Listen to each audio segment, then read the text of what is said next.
কংগ্রেসের রাংলম উনি উনি উপস্থিত হতে পারেনি, উনি রিজাইন করেছেন। আমি এগুলো সবগুলো কাগজ আপনাদের কাছে আমি দিয়ে দেবো, যতগুলো রেজিগনেশনের পেপার আছে, তাহলে আপনারা দেখতে পারবেন যে কথা।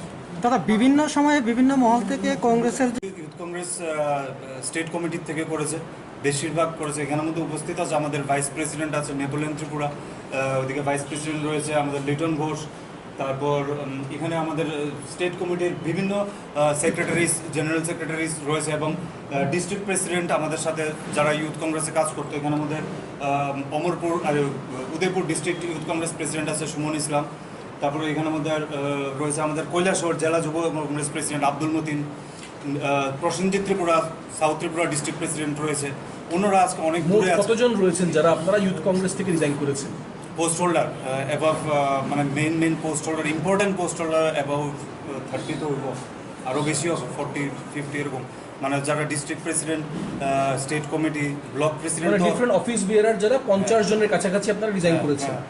এর উপরেই হবে দাদা। পিসিসি থেকে কে কে রিজাইন করেছেন? পিসিসি থেকে এখন আমাদের সঙ্গে আছে মিস পরিণীতা চাকমা, উনি তো ওয়ার্কিং প্রেসিডেন্ট ছিলেন, উনিও রিজাইন করেছেন। এবং আমাদের এখানের মধ্যে আনঅর্গানাইজড ওয়ার্কার্স কংগ্রেস যে পুরো একটা সংস্থা ছিল, ওটার যে চেয়ারম্যান ছিল শান্তনু পাল, উনিও রেজিগনেশন দিয়েছে এবং উনিও ওনার সহমত প্রকাশ করেছেন আমরা যাতে একসাথে কাজ করতে পারি। উনিও আজকে এখানে উপস্থিত রয়েছেন এবং সবাই আছে এখানে আমাদের স্টেট। না না না, একদম না। আমরা কোনো পার্টিতে আমরা যোগদান করবো না। এবং যেই আজকে কিছুক্ষণ আগেও মহারাজ সাথে আমার কথা হয়েছে, ওনার সাথে অনেকক্ষণ কথা হয়েছে, ডেইলি কথা হচ্ছে। কারণ ওনার যে উদ্দেশ্যটা ছিল, একই উদ্দেশ্য আমাদেরও ছিল কংগ্রেসে। তো সেই উদ্দেশ্যগুলো যখন করা যায়নি, উনি আলাদা একটা ফ্রন্ট খুলেছেন, আলাদা একটা প্ল্যাটফর্মে উনি যাওয়ার জন্য বাধ্য হয়েছেন। সেরকমভাবে আমরাও এখন আর কোনো আমাদের পারিনি আমরা কংগ্রেসের মধ্যে থাকতে। আমরা অনেক চেষ্টা করেছিলাম লাস্ট অব্দি। তো সুতরাং আমাদের যা আমাদের সহকর্মী বলবেন কি ফ্যামিলি বলবেন, আমাদের একটা পরিবারের মতো আমরা কাজ করছি সবার সাথে অ্যাক্রস ত্রিপুরা।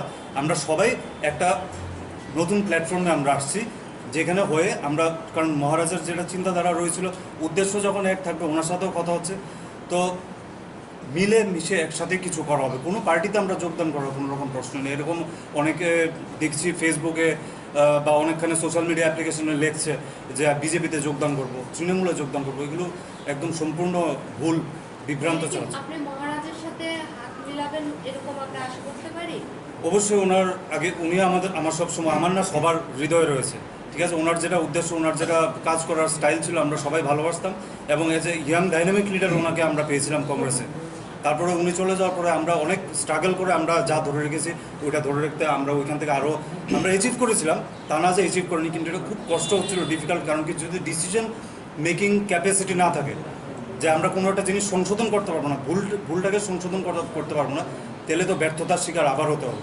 কিন্তু 2023-তে এতটুকু আমরা মানুষের কাছে বলতে পারি যে যে কোনো আমরা ভাবে, কারণ আমরা যে প্ল্যাটফর্মটা তৈরি করছি, we will be in government, ঠিক আছে, অ্যালং উইথ মহারাজ, ওইটা আমরা থাকবো। এটা আমরা তীব্রামথার ফ্ল্যাগের আন্ডারে থেকে কাজ করবেন না নিজেদের আঞ্চলিক দল তৈরি করবেন? এটা তো এখন তো আমরা তো প্রথমত তো আমাদের নিজস্ব প্ল্যাটফর্ম তৈরি হচ্ছে, তো ওইটাকে আমরা আগে শক্তিশালী করব। কারণ সব পুরো অল ওভার ত্রিপুরা সবাই যারা আমাদের সঙ্গে কাজ করতে চায় বা আমরা যাদের সাথে যাদেরকে নিয়ে কাজ করতে চাই, সবাই একমত। তার জন্য আগে আমরা ওই পলিটিক্যাল হোক বা যে কোনো নন পলিটিক্যাল প্ল্যাটফর্ম হোক, ওইটাকে আমরা আগে শক্তিশালী করবো। We have to prove in front of people that it is coming to power. তো ওইটাকে আমরা পরিপূর্ণ করব। এরপর মহারাজের সাথে তো আমাদের সবসময় আছে যোগাযোগ, এবং ওনাকে ছাড়া কিছু হবে না। আমরা সব একসাথেই সব কিছু হবে। আপনি দুটো কথা বলেছেন, পরিচয়টা কি হবে এবং তার কাজ কীরকম ভাবে হবে, কবের মধ্যে হবে? ঠিক আছে, মহারাজার যেটা ওনার বা ওনার সংস্থার যেটা দাবি, ওনার পার্টির যেটা দাবি, greater Tripura land, it is not a wrong concept. First of all, এটা কোনো ভুল না। কারণ কি, সংবিধানে এটার প্রভিশন রয়েছে, গ্রেটার ত্রিপুরা ল্যান্ডের প্রভিশন রয়েছে সংবিধানে। সেটা আমরা জানি না যে ওটাকে কী স্তরে কিছু করা হবে, কিন্তু ওইটার জন্য ওনার সাথে কথাবার্তা চলছে এবং চলবে, আরও চলবে। ওনার সাথে একটু আগে এটা নিয়ে কথা হয়েছে, আমি জিজ্ঞেস করেছিলাম যে গ্রেটার ত্রিপুরা ল্যান্ড নিয়ে আমাকে যদি প্রশ্ন করে, তো আমি যেটা আমাদের কথা হয়েছে ওইটা নিয়ে, কারণ এটা কোনো আনকনস্টিটিউশনাল কিছু না, ঠিক আছে। তো সুতরাং এটা গণতান্ত্রিক, সেটাকে মর্যাদা দেওয়া হবে। তো এটা কথার মাধ্যমে এটা বিগ একটা ফোরাম, অনেক বড় জিনিস, বড় ইস্যু, এবং ওইটাতে আমরা বলছি যে এটা অগণতান্ত্রিক না কিছু। তো অগণতান্ত্রিক যেহেতু না, তাহলে এটাও থাকবে, এটাকে নিয়ে আলোচনা করা হবে এবং এটাকে কীভাবে এটাকে প্রায়োরিটি দেওয়া হবে। এবং সাথে যেটা কংগ্রেস পার্টির মধ্যে থেকে আমরা মানুষের যে ডেমোক্রেসি রক্ষার স্বার্থে যেটা লড়াই করেছি এবং এগেনস্ট এনি ফেসিস্ট ফোর্সেস, এগুলো আমাদের মুখ্য থাকবে।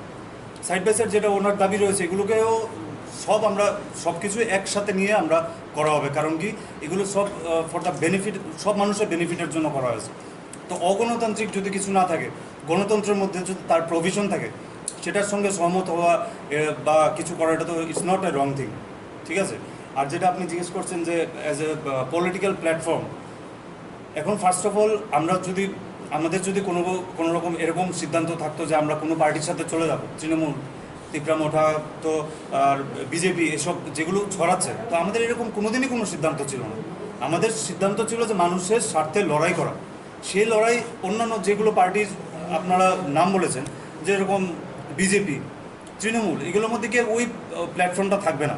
তাদের চিন্তাধারা একরকম, আমাদের আরেক রকম। আমরা ইটস এ লিবারেল প্ল্যাটফর্ম, সবার জন্য সমান অধিকার, taking consideration of all communities, সব ধর্ম কমিউনিটি সবাইকে একত্রিত রেখে সেটা করা হবে। আর যদি পলিটিক্যাল প্ল্যাটফর্ম তারপরে করা হয়, সেটা আমার একলার কনসেন্টে কিছু হবে না, কারণ আমাদের এটা আমি বললাম তো আগে, এটা একটা বড় ফ্যামিলি, অনেক লোক রয়েছে, পুরো অ্যাক্রস ত্রিপুরা রয়েছে। এখন বিভিন্ন আরও অনেক পলিটিক্যাল পার্টির থেকে অনেকে যোগাযোগ করেছে এবং তারাও আমাদের পাশে দাঁড়াতে চায় এবং অ্যাক্টিভলি আমাদেরকে সমর্থন করতে চায়। তো সেই সঙ্গে আমাদের সেন্ট্রাল যখন আগরতলাতে যখন বড় আমাদের কনফারেন্স হবে, তখন সবার মতামত বিনিময় হবে, তখন সবার কনসেন্ট যেদিকে যা করার উদ্দেশ্য থাকবে তখন আমরা করবো। এখন তো সেরকম আমরা কোনো সিদ্ধান্ত করার নেই, কিন্তু আপাতত একটা প্ল্যাটফর্ম তৈরি করা হবে যেখানে সবাইকে আমরা ইউনাইট করতে পারবো। যারা রিজাইন যাচ্ছি না, আমরা আগেই বলেছি আমরা একটা প্ল্যাটফর্ম তৈরি করব যেখানে আমরা যেই কাজটা কংগ্রেস পার্টিতে থেকে করতে চেয়েছিলাম, ওটার মধ্যে অনেক বাধা বিপত্তি আসছিল। এখন আমরা যখন এজ এ ফ্যামিলি আমরা অন্য একটা প্ল্যাটফর্ম তৈরি করে আমরা কাজটা করব মানুষের স্বার্থে, তো সুতরাং বাধা বিপত্তিও কম থাকবে, অনেক ফ্রিনেস থাকবে কাজ করার জন্য, এবং ভালো যারা রয়েছে ওদেরকে সুযোগ করে দেওয়া যাবে কাজ করার জন্য। তো ওই কাজটা আরও তীব্রভাবে, আরও বড়োভাবে আমরা চালাবো ওই প্ল্যাটফর্মটা। আমি নাম তো মেনশন করতে চাইছিলাম না কাউ, কিন্তু বাধ্য আমি বলতে, কারণ এগুলো মানুষ জানা উচিত। আমার বাবা পিসিসি প্রেসিডেন্ট ছিল, গত 7-8 মাস আগে উনি বিশালগড় একটা পার্টি অফিস বিজেপি দখল করেছিল, সেটাকে পুনরুদ্ধার করার জন্য ওটাকে উদ্বোধন করার জন্য উনি যাচ্ছিলেন, গিয়ে পৌঁছেছেন। এরপরে এখানের প্রদেশ কংগ্রেসের যিনি মাইনরিটি চেয়ারম্যান জয়দুল হোসেন, এটার প্রমাণ রয়েছে, উনি বিজেপির সাথে মিলে, এবং ওনার ফোন কল সব রেকর্ড হয়েছিল, এগুলো এসছে, মিডিয়াতে এসেছিল, বলেছে যে ওনাকে একটা পিসিসি প্রেসিডেন্টকে একটা ট্রিটমেন্ট দেওয়া দরকার। এবং সেই সঙ্গে ওনার গাড়িতে 2জন দেহরক্ষী ছিল, পিজি ছিল 2জন, একটা এসকর্ট গাড়ি ছিল, এসকর্ট ভেহিকেল ছিল। আমাদের গাড়িটাকে পুরো তছনছ করেছে এখানে কোনো মতে ওই সিকিউরিটি। এবং আমাদের যে গাড়ির ওই দিন ড্রাইভার ছিল প্রদীপ, আমাদের এরিয়ারই রামনগরে, ওদের জন্য আমার পিতার প্রাণ রক্ষা হয়েছে। সেটা আমরা বারবার এসিসির নলেজে দিয়েছি, মেলে দিয়েছি, সব কিছুতে দিয়েছি। দেওয়ার পরে এরকম একটা ক্রিমিনালকে পার্টি থেকে সরানো নিয়ে, এত ইম্পর্টেন্ট একটা পদের মধ্যে ওকে বসিয়ে রাখা হচ্ছে, তাহলে কিভাবে মানুষকে ধরে রাখা যাবে যখন মানুষ জানে যে একটা ক্রিমিনাল একটা পদে বসে আছে? তো এটা ভেরি অবভিয়াস। তো এসবের জন্য কাজ করা যাচ্ছে না। এই যে গতদিন লাস্ট যে ডক্টর অজয় কুমার, আমাদের যে ইনচার্জ, উনি এসে গেছেন। উনি আসার পরে বিক্ষিপ্তভাবে 2বার ঘটনা হয়েছে, ওরা আমাকে অ্যাটাক করতে চেয়েছিল। ওরা কারা ছিল আপনারা হয়তো বা জানেন ভালো করে, ওদের লোক একই পার্টির মধ্যে। তো আমি খুব দুঃখ তখন হয়েছিল আমার, যে একই যেটা পার্টি এবং একই যেটা অ্যাজ এ ফ্যামিলি আমরা ট্রিট করি, ওইটার মধ্যে যদি কেউ থাকে যে আমাকে খুন করতে চায়, তাহলে অতি দুঃখজনক। সেটার মধ্যে তো কাজ করার কোনো স্কোপ কমই থাকবে এবং বাধা বিপত্তি বারবার আমাদের ফেস করতে হচ্ছে। ওই দিনের পরেও কিন্তু আমরা রিটেন আমাদের আইওয়াইসিতে, এএসসিসিতে, এবং ডক্টর অজয় কুমার স্যার নিজে সাক্ষী রয়েছিলেন, এবং ওনার কাছে সবগুলো রেকর্ডিং দেওয়া হয়েছে যে কে বা কারা কৈলাসহরে যে আমাকে চাকু দিয়ে আমাকে স্ট্যাব করতে চেয়েছিল। এগুলো প্রমাণ সহকারে আমরা দিয়েছি। এবং তখন ইউথ কংগ্রেসের যারা ছিল ওদের নেতৃত্বে এবং পিএসকিউ ঘেরাও করা হয়েছিল এবং ডিজির কাছে ডেপুটেশন দেওয়া হয়েছিল, এবং ওই সবটা কেস আইনি প্রক্রিয়াতে এখনও রয়েছে। আমরা এখানে প্রেস মিট করার জন্য প্রেস ক্লাবে এসেছি। সবাই আমাদের যারা ইউথ কংগ্রেসের স্টেট কমিটিতে ছিল, যে ডিস্ট্রিক্ট প্রেসিডেন্ট ছিলেন, ব্লক প্রেসিডেন্ট, এবং আপনারা জানেন যে গতকালকে রাত্রে আমাদের প্রদেশ কংগ্রেস কমিটিতে যিনি ওয়ার্কিং প্রেসিডেন্ট নিযুক্ত হয়েছিলেন ওনার আছে এখানে এখন। তো আমরা সবাই, আমি তো গত 3 দিন আগে আমি আমার ত্রিপুরা প্রদেশ ইউথ কংগ্রেস প্রেসিডেন্টের পোস্টের থেকে আমি রেজিগনেশন দিয়েছিলাম, এবং তৎসঙ্গে প্রাথমিক সদস্য পদ থেকে প্রাইমারি মেম্বারশিপ থেকেও আমি ইস্তফা দিয়েছি। এটার পিছনে অনেক কারণ আছে, কারণ আপনারা দেখেছেন যে আপনারাও আমাদের পাশে আমাদেরকে অনেক সাহায্য করেছেন। পুরো প্রেস মিডিয়া আমরা যখনই যেই প্রোগ্রাম করেছি আপনারা উত্থাপন করতে চেষ্টা করেছেন। তা আমরা এত বছর ধরে আমরা অনেক চেষ্টা করেছি মানুষের পাশে কংগ্রেস পার্টির হয়ে থাকার জন্য, এবং কংগ্রেসের যে বিচারধারা, সেটা আইডিওলজি, ওইটা আমরা মানুষের কাছে বিভিন্নভাবে আমরা নিয়ে যেতে চেষ্টা করেছি, এবং মানুষের দেশের স্বার্থে, মানুষের স্বার্থে, যে মানুষের যে গণতান্ত্রিক অধিকার সেগুলোর রক্ষার স্বার্থে, এবং মানুষের যেসব পরিস্থিতি ফেস করতে হয়েছে করোনা পরিস্থিতির মধ্যেও, তারপরে ইকোনমিক কন্ডিশন, জবলেসনেস, এগুলো নিয়ে আমরা প্রতিনিয়ত আমরা আন্দোলন চালিয়েছি। শুধু আগরতলাতে নয়, পুরো রাজ্যব্যাপী আমরা আন্দোলন চালিয়েছি। কিন্তু বিগত কিছুদিন ধরে আমরা দেখতে পেয়েছি, আগেও জানতাম, আমরা দেখেছি, এগুলো আমরা ফেস করতে হয়েছে অনেকবার, যে আমরা যেই চিন্তাধারা নিয়ে অনেস্টলি আমরা কাজটা করতে চেয়েছি পার্টিতে থেকে, কংগ্রেস পার্টিতে থেকে মানুষের স্বার্থে, সেটা করা আমাদের পক্ষে অনেক ডিফিকাল্ট হয়ে যাচ্ছিল, অনেক অসম্ভব হয়ে যাচ্ছিল। সেই পরিস্থিতিতে আমরা অনেকবার চেষ্টা করেছি আমাদের হাইকমান্ডকে বোঝানোর জন্য যে এই জিনিসগুলো, ত্রুটিগুলো আমাদের পার্টিতে রয়েছে এবং এগুলোকে সংশোধন করা দরকার। যদি সংশোধন না করা হয় তাহলে যারা ভালো যুবক যুবতী রয়েছে, কিংবা অনেক ভালো respected people are there in the society, ওরাও আসতে চায়, পার্টিতে এসে কাজ করতে চায়, মানুষের স্বার্থে সেবাতে কাজ করতে চায়। কিন্তু যদি কোনো রকমের নোংরামি, ইনডিসিপ্লিন থাকে এবং কোনো ড্রব্যাক থাকে, সেগুলোকে দীর্ঘদিন ধরে যদি সংশোধন না করা হয় তাহলে ওই মানুষ আমরা ধরে রাখতে আমাদের পক্ষে খুব অসম্ভব হয়ে যাচ্ছিল। এবং তার জন্য আমরা দেখেছি এবার আমাদের যখন incharge doctor Ajay Kumar sir, উনিও এসেছিলেন, উনি আসার পরে ওনার সাথে কথা হয়েছে, উনি সবার সাথে মত বিনিময় করেছেন, সবার কথা শুনেছেন। এরপরে উনি যেগুলো আমাদেরকে কথা দিয়েছিলেন, প্রমিস করেছিলেন, এইসব জিনিসগুলো সংশোধন করা হবে। কিন্তু আমরা দেখলাম যে সেগুলো সংশোধন করা হবে না, এবং সেটা কীরকম এরকম অনেক রকমের ডিসিশন এসছে আমরা দেখতে পাচ্ছি। আমরা, কারণ ইউথ কংগ্রেসেরও অনেক কিছু বারবার আমার কাছে সব কিছু প্রমাণ রয়েছে, মেইলে আমি জানিয়েছি, আমাদের অল ইন্ডিয়া লেভেলে আমি জানিয়েছি সব কিছু। কিন্তু আমাদের অল ইন্ডিয়া প্রেসিডেন্ট যিনি শ্রীনিবাস ভাই, উনি নিঃস্বার্থভাবে উনিও পার্টির জন্য কাজ করছেন, তার জন্য আমি ওনার বিরুদ্ধে আমার কোনো অ্যালিগেশন নেই।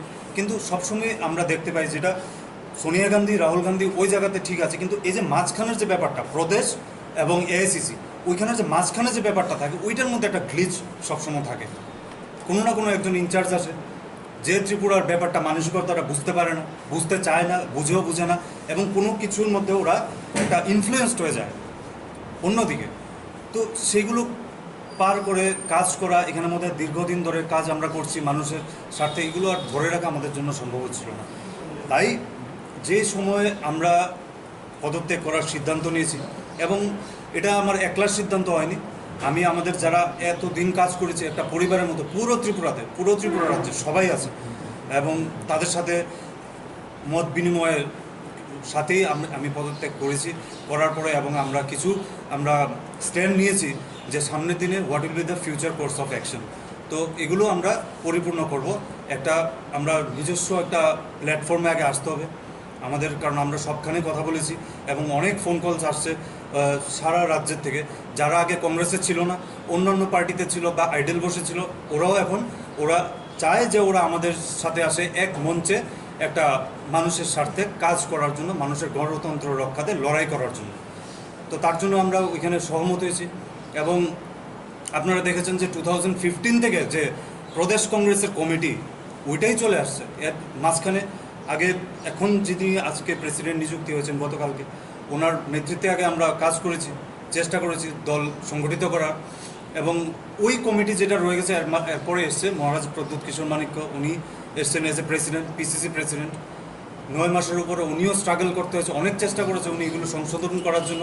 উনি থাকাকালীনও এই যে district Congress committee, PCC committee, block committee, যতগুলো সেল আছে, মাইনরিটি সেল, ওবিসি, এসসি, কোনোটাই বা এসটি সেল, আমাদের যেটা একটা আদিবাসী কংগ্রেস রয়েছে, এগুলোকে কোনোগুলোকেই পরিবর্তন ওনার সময় করতে দিন, এবং বর্তমান পিসিসি প্রেসিডেন্ট এতদিন যিনি ছিলেন ফরমার, ওনার টাইমে ওইগুলো করতে দেওয়া হয়নি।